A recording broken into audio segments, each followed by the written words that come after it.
झटपट होणारी आज आपण भेंडीची भाजी करत आहोत।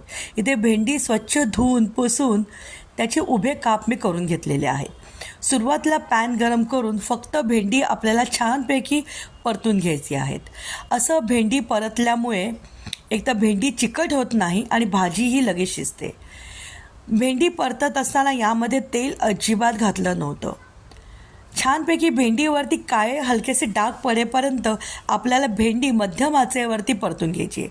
भेंडी परतून झाल्यानंतर तिला एका प्लेटमध्ये काढून घेतलेलं आहे। आता याच कढईमध्ये 1 टेबलस्पून इतकं तेल घेतलेलं आहे। त्यामध्ये मोहरी, जिरं, हिंग टाकून खमंग फोडणी केलेली आहे। कढीपत्ता आवडत असेल तर कढीपत्ता नक्की टाका। माझ्याकडे नेमकाच कढीपत्ता संपला होता म्हणून मी टाकला नाही आहे। यामध्ये हळद आणि चवीप्रमाणे लाल मिरची पावडर घालायची आहे। आता मी जी लाल मिरची पावडर रोजच्या वापरते त्यामध्ये धने आणि जिरे हे दोन्ही पावडरी आहेत। तुमच्याकडे जर लाल मिरची साधी असेल तर धना पावडर, जिरा पावडर नक्की टाका, त्यामुळे भाजी ही खूप खमंग होते। आता मध्यम आचेवरती हे सगळं आपल्याला छानपैकी परतून घ्यायचं आहे।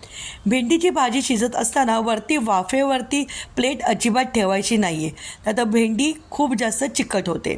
त्याचमुळे आपण भेंडी आधी परतून घेतली होती। आता चवीप्रमाणे मीठ घालूया आणि एक अर्ध्या लिंबाचा रस घालूया। लिंबाचा रस किंवा कोकम घातल्यामुळे भाजीची चव अप्रतिम येते। झटपट होणारी भेंडीची भाजी कांदा लसूण विरहित आहे। श्रावणामध्ये तुम्ही नक्की या प्रकारची भाजी करू शकतात। व्हिडिओ आवडला लाईक करा, शेअर करा आणि कमेंट करा।